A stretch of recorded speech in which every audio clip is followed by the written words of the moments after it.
E aí, pessoal, beleza? Vamos conversar um pouco sobre o metabolismo dos carboidratos, certo? Então é o seguinte, dentro das nossas células, os alimentos, e quando eu falo alimentos, pessoal, eu estou falando especificamente do que nós conseguimos absorver. No caso dos carboidratos, são os monômeros desses carboidratos, ou seja, os monossacarídeos, especificamente a glicose, certo? Então, dentro das nossas células, esses alimentos vão ser oxidados e a partir daí eles vão liberar energia, certo? E essa energia é conhecida como energia livre e ela é expressa na forma de calorias. E ela serve, lógico, para cumprir inúmeras funções vitais no nosso organismo. E vale ressaltar que nem toda essa energia que a gente acaba produzindo vai conseguir ser utilizada. E a parte que não é utilizada é liberada na forma de calor. Essa energia livre, pessoal, para cada mol de glicose vai ter basicamente uma relação. Ou seja, a cada 180 gramas de glicose eu vou conseguir produzir 686 mil calorias, certo? Ao oxidar 180 gramas de glicose, você vai ter a produção de 686 mil calorias, certo? E não é possível utilizar toda essa energia, já foi bem falado, né? Só que se ela não for totalmente utilizada, é possível eu estocá-la, certo? E uma forma bem interessante de você armazenar essa energia é na forma de ATP, ou seja, o trifosfato de adenosina. Ela vai ser a moeda de troca de energia e vai seguir basicamente um ciclo, certo, pessoal? Então é o seguinte, eu vou ter essas macromoléculas, proteínas, carboidratos e lipídios, e principalmente os carboidratos, após eles serem oxidados, eu vou ter a produção de energia. Essa energia, ela pode ser armazenada na forma de ATP. E eu vou utilizar para quê? Para fazer transporte iônico ativo, para fazer contração muscular, produção de outras moléculas e até divisão celular e crescimento. Tudo isso vai fazer com que esse ATP ele acabe perdendo o seu fosfato. Aí para o ciclo iniciar novamente, eu vou ter que ter o consumo dessas macromoléculas, a sua oxidação para produzir mais ATP. Segue basicamente esse ciclo. Então, como a gente falou muito sobre ATP, vamos ver como é que ele é constituído, certo? Então, o ATP, que é o trifosfato de adenosina, porque são três, é basicamente a junção de uma adenina, de uma ribose, que é um carboidrato, é uma pentose, certo? É um monossacarídeo com 5 carbonos, muito presente num tipo de ácido nucleico, que é o RNA, e lógico, 3 fosfatos, certo? Então você tem aqui uma adenina, uma ribose e 3 fosfatos. Detalhe, você está vendo aqui, ó, quando é um único traço, é uma ligação covalente simples. Quando você tem dois traços desse, nós temos duas ligações aqui, que no caso é uma ligação dupla, certo? Uma ligação sigma, outra ligação pi. Nesse caso aqui, quando é uma simples, é somente uma ligação sigma. Porém, tá vendo aqui de um fosfato para o outro, você tem esse símbolo diferente? O que é que ele significa? Uma ligação de alta energia. Aí vamos lá. Todos os mecanismos fisiológicos que requerem energia para o funcionamento a obtêm diretamente do ATP, ou então de outro composto de alta energia similar, que é o GTP, que é o trifosfato de guanosina. Ou seja, ao invés de você ter uma adenina, você vai ter uma guanosina. Ambos têm energia similar.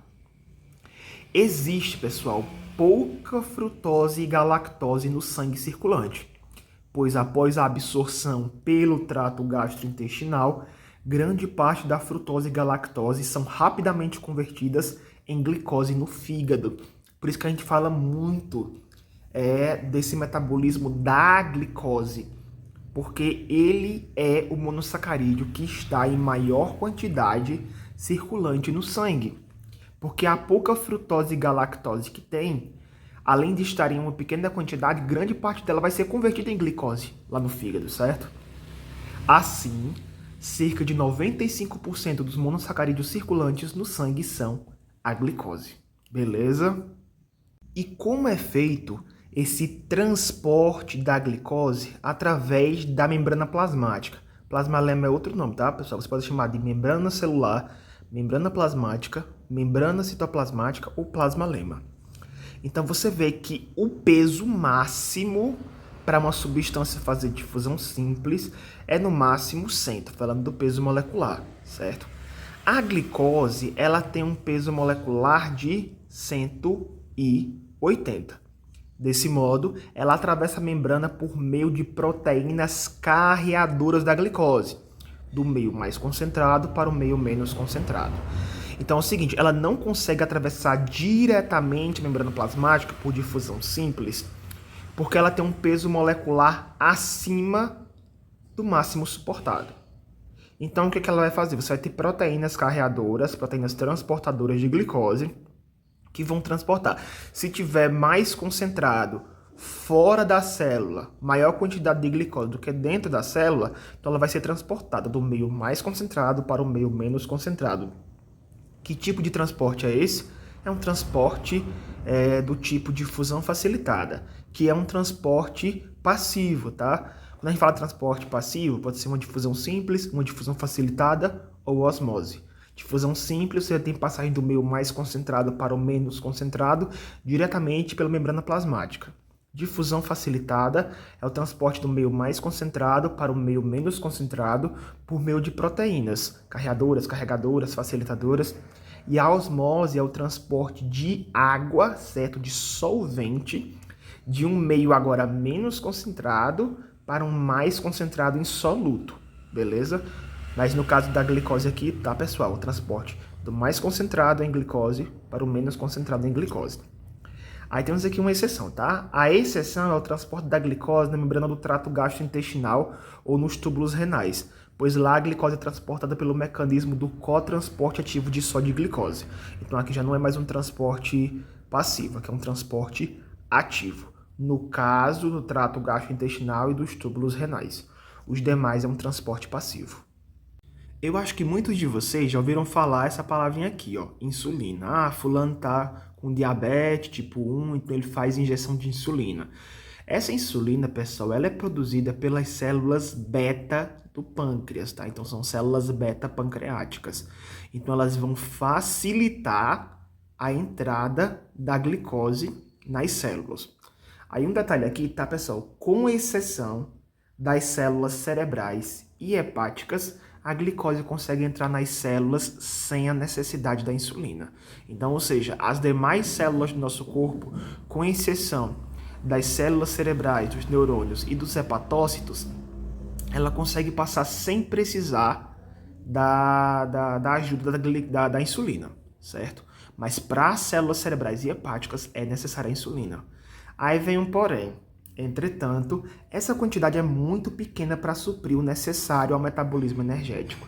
Então, mesmo que a glicose ela consiga entrar na célula, com exceção dessas duas, tá? Sem precisar da insulina, a quantidade que entra é tão baixa que não é o suficiente para que o metabolismo energético funcione de uma forma adequada. Eis o porquê da importância da insulina. E essa glicose, pessoal, tem uma hora que ela está numa fase sérica, tá? Ela está no sangue, e tem hora que ela entra dentro das células. Para evitar que ela saia da célula, o que vai acontecer? Você vai ter a ação dessa enzima aqui, ó, a hexocinase, ou hexoquinase, tá? A pronúncia tanto faz. E ela vai estar presente na maioria das células. Só que essa hexoquinase, no fígado, ela vai se chamar glicoquinase ou glicosinase, certo? Aí, o que ela vai fazer? Quando você vê esse nome quinase ou sinase, significa aquele que transfere fosfato. Então, se é uma hexocinase ou hexoquinase, significa que ela está transportando glicose para a hexose. E quem é a hexose aqui no caso? Pode ser a frutose, pode ser a glicose. No caso aqui é a glicose. No caso do fígado, tá vendo o nome até tá bem específico, o glicose. Então, transfere fosfato para a glicose. E vão colocar um fosfato em qual carbono? No carbono 6 da glicose. e no final vai fazer com que essa glicose vire glicose 6-fosfato. Então vai ser basicamente o seguinte, tá?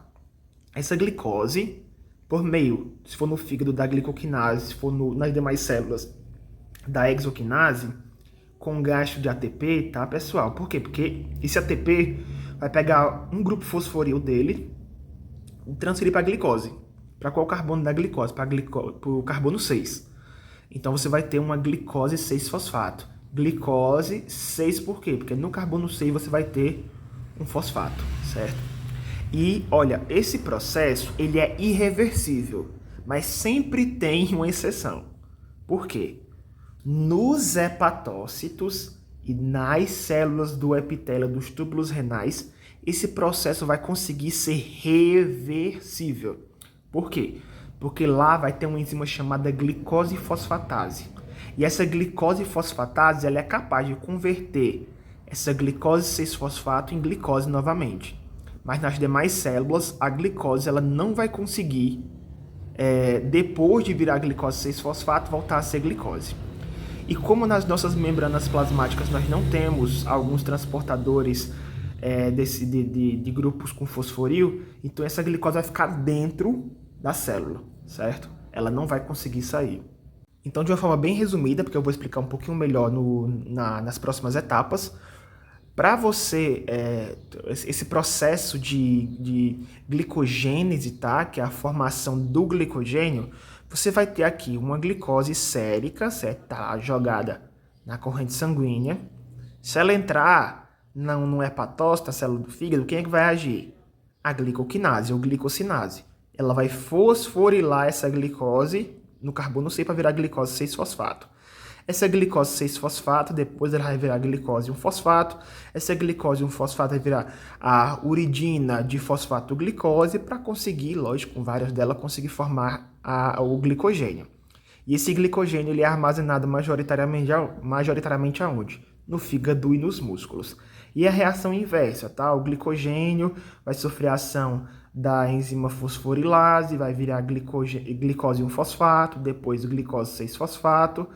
Aí, lógico, né? Ela pode ir, essa glicose 6-fosfato, para a glicólise, ou então, com a enzima fosfatase, ela pode virar glicose sérica. Ah, Tiago, mas tu me disse que era irreversível, depois de virar glicose 6-fosfato, não conseguia virar glicose de novo? Mas observa de onde a gente está falando, do fígado. E lembra das exceções? Hepatócitos e células do epitélio do túbulo renal. Nesses dois casos, nós temos essa enzima aqui, ó, a fosfatase. E a fosfatase ela é capaz de conseguir converter a glicose 6-fosfato em glicose novamente, para ela ir para a corrente sanguínea. Então, antes de nós passarmos para a glicólise mesmo, tá? Para a via glicolítica, eu vou só fazer algumas observações, beleza? Então, lembrando, o cérebro, o coração e os pulmões só usam glicose. E eles vão estar em constante funcionamento. Lembra que eu falei para vocês que é possível absorver glicose, frutose ou galactose? Mas no caso desses três, cérebro, coração e pulmões, eles só usam glicose. E para eu produzir energia através da glicose, eu preciso quebrar essa glicose. E essa via glicolítica, ela possui quantas etapas? 10 etapas. Sim, pessoal, são 10 etapas. As 5 primeiras são aquelas que vão gastar energia. Então, é uma fase preparatória. Já as outras 5 vão aquelas que vão compensar o que foi gasto. E você vai ver que vai até saldar energia. Então, é a fase compensatória. Porque você vai ter ganho de energia quando você observa o somatório do saldo final. Chegamos agora na via glicolítica propriamente dita. Vamos falar primeiro dessas 5 etapas e depois das próximas 5. Lembra, aquelas 5 primeiras etapas são chamadas de fase preparatória. Coloquei até o esquemazinho aqui, ó, que você vai ter a fosforilação da glicose e sua conversão final a gliceraldeído 3-fosfato. Então, ou seja, começa com a glicose para no final gerar 2 gliceraldeídos 3-fosfato. Agora, vamos ver como é que isso vai acontecer? Beleza? Então, é o seguinte, você vai ter lá a glicose na corrente sanguínea, Ela pegou, entrou na célula, estava do meio mais concentrado para o menos concentrado, ela conseguiu entrar na célula por meio das proteínas carreadoras. O que vai acontecer aqui? Essa aqui você vai ter a primeira reação preparativa. Por quê? Porque é aqui que vai começar a gastar ATP. Porque quando essa glicose entra na célula, a hexoquinase, ou se for no fígado a glicoquinase, ela vai fazer com que esse ATP ele acabe entregando um grupo fosforil para a glicose. E vai dar esse fosfato para qual carbono? Para o carbono 6 da glicose. Então, você gastou um ATP aqui para virar ADP. Então, nesse caso, essa glicose passou a ser glicose 6-fosfato. Tá vendo que só tem uma seta aqui? Só tem uma seta porque, nesse caso, com a hexoquinase, é uma reação irreversível. Essa glicose 6-fosfato não vai mais conseguir virar glicose. A única exceção são nas células do fígado e dos túbulos renais. Mas no fígado, qual é o nome da enzima? Glicoquinase. Aqui é hexoquinase, então se é hexoquinase é porque não vai ter uma reversibilidade, certo? Então aqui essa primeira reação preparativa, ela é irreversível. Essa glicose 6-fosfato, o que vai acontecer? Você vai ter uma reação de isomerização. Por meio de qual enzima? A fosfohexose isomerase. O que essa enzima vai fazer? Ela vai pegar essa glicose, que, detalhe, tá? A glicose ela é um aldeído, certo? E dessa glicose, que é um aldeído, nós vamos formar frutose, que é uma cetona. Então, de glicose 6-fosfato, por meio da fosfohexose isomerase, você vai ter uma reação de isomerização aqui de função, e o que era um aldeído vai virar agora uma cetona. Você está vendo aqui que essas que estão, essas duas setas dessa forma? Por quê? Porque é uma reação reversível. Ela pode voltar a ser como era antes, certo? Então, você consegue muito bem fazer com que essa fosfohexose isomerase, ela novamente transforme a frutose 6-fosfato em glicose 6-fosfato. Da mesma forma que transformou a glicose 6-fosfato em frutose 6-fosfato. Show? Agora vamos ter a segunda reação preparativa. Assim que você vê o nome reação preparativa, pense em gasto de ATP, porque está se preparando. Estou gastando para futuramente eu conseguir fazer essa compensação. Então, lembra, já gastou um ATP aqui. Agora vai gastar um outro ATP aqui. Essa frutose, ela já tinha um fosfato no carbono 6, certo? Agora, essa outra enzima, que é a fosfofrutose quinase 1, ela vai fazer com que você tenha mais um gasto de ATP, porque esse ATP vai conferir um grupo fosforil para essa frutose. Em qual carbono dessa frutose? No carbono 1. Então, observa, era frutose 6-fosfato, agora é frutose 1,6. Por que é 1,6? Porque você vai ter um fosfato no carbono 1 e um fosfato no carbono 6. Lembra, aqui era só fosfato, porque agora está difosfato ou bifosfato, porque agora são 2 fosfatos. Então, a frutose 6-fosfato vai virar frutose 1,6 de fosfato, e essa reação, tá vendo aqui só uma seta? Então, ela é uma reação irreversível. Essa fosfofrutoquinase 1, ela pode ser chamada de PFK1, tá, pessoal? Essas duas formas estão corretas. Aí, ou seja, pronto, virou frutose 1,6 de fosfato. Não tem mais como voltar para ser frutose 6-fosfato. Já aconteceu. Gastou quantos ATPs aqui já? Gastaram 2 ATPs. E virou quem? A frutose 1,6 de fosfato. Agora você vai ter a clivagem, que é a quebra do açúcar fosfato com 6 carbonos em 2 açúcares fosfato com 3 carbonos. Como assim? Essa frutose, ela não é uma hexose? Ela não tem 6 carbonos? Vai ser quebrada no meio para formar 2 outras moléculas com 3 carbonos. Quem é que vai fazer essa quebra? Quem vai fazer essa lise? Que ela é reversível. Ó, tá vendo aqui o formato das setas? Vai ser a enzima aldolase. Então, a aldolase vai quebrar a frutose 1,6 de fosfato em gliceraldeído 3-fosfato e de hidroxicetona fosfato. Ou seja, vai quebrar em um aldeído e em uma cetona. Porém, se o corpo estiver precisando de energia, o que vai acontecer? Você vai ter a reação 5, Porque você vai ter outra enzima chamada triose fosfato isomerase, que vai fazer uma reação de isomerização, no caso, isomerização de função, tá? Era uma cetona, vai virar agora um aldeído. Então, a dihidroxicetona fosfato, ela vai ser convertida por meio da triose fosfato isomerase em outro gliceraldeído 3-fosfato. E essa formação dessas duas moléculas de gliceraldeído 3-fosfato vão ser os produtos finais da fase preparativa ou preparatória. Então, essas duas moléculas aqui, elas vão seguir na via glicolítica agora para a fase de pagamento, onde lá no final você vai ter a formação de 2 piruvatos, certo? Vamos lá para essas reações. Pronto, agora vamos para a reação que a gente chama de fase de pagamento, certo? Também chamada de fase compensatória. Você vai ter o quê?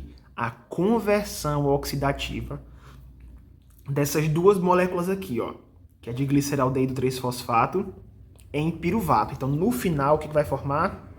2 piruvatos. E você vai ter também a formação de quê? A formação acoplada de ATP e NADH. Lembra que na fase preparatória nós gastamos 2 ATPs?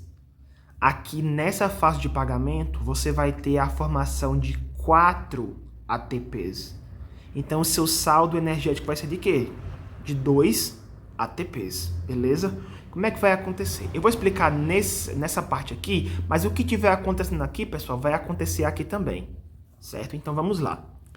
Esse gliceraldeído 3-fosfato, assim como esse está aqui também, vai passar por essa etapa 6, que é de fosforilação e oxidação.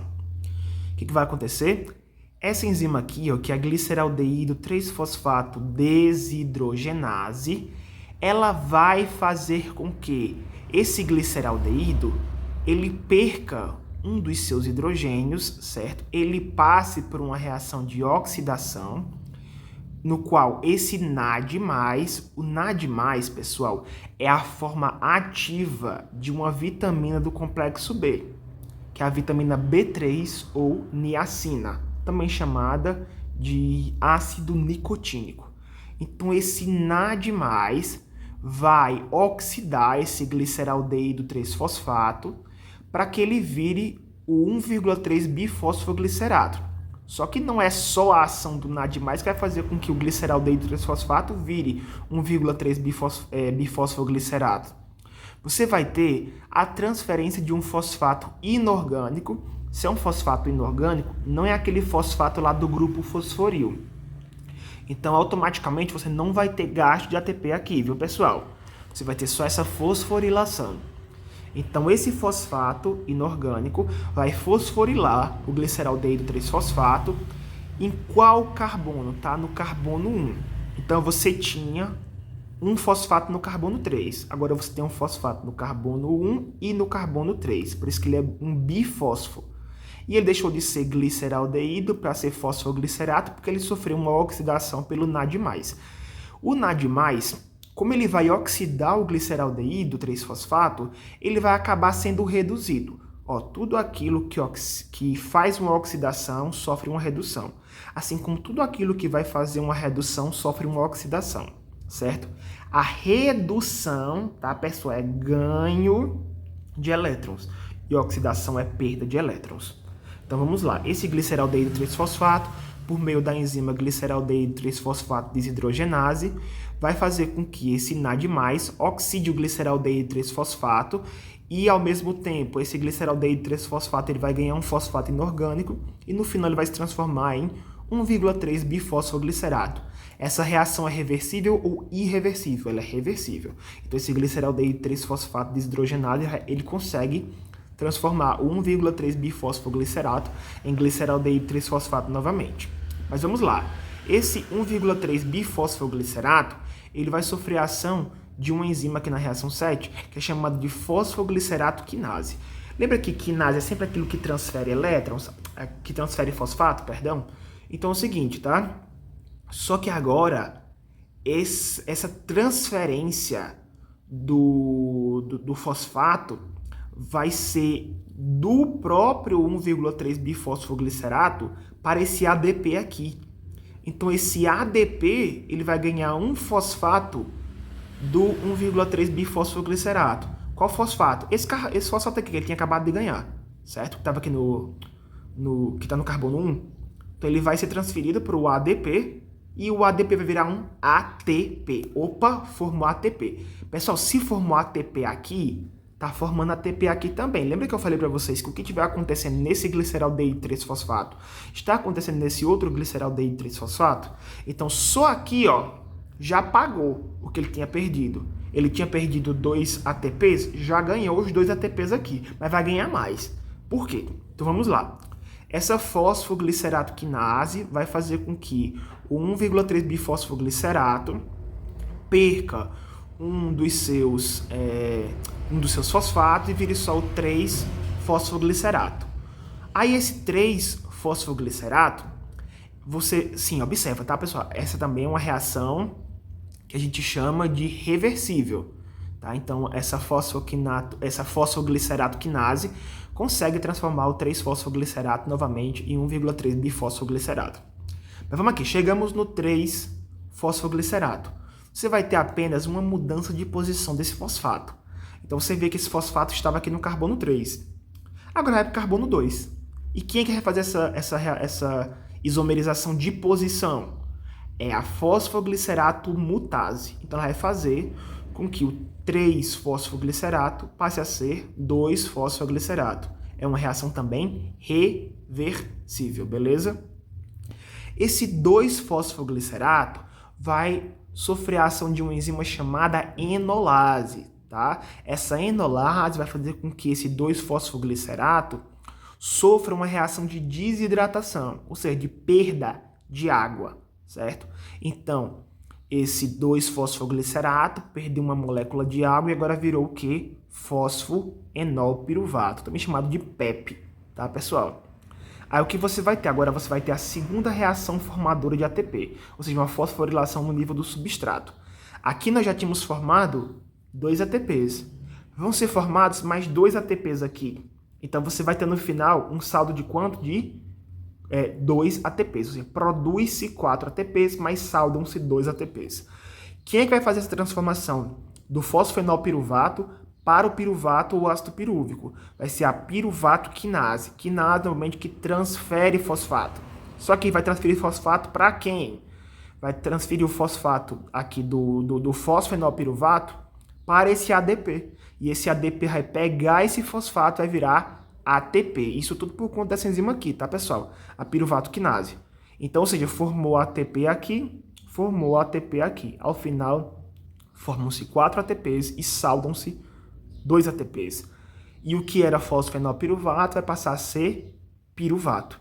E esse piruvato, pessoal, ele depois vai para a segunda etapa do processo de respiração celular, que é o ciclo de Krebs, o ciclo do ácido cítrico, que ocorre na matriz mitocondrial, e depois vai para as cristas mitocondriais, no qual ele vai passar por um processo chamado de cadeia respiratória ou cadeia transportadora de elétrons.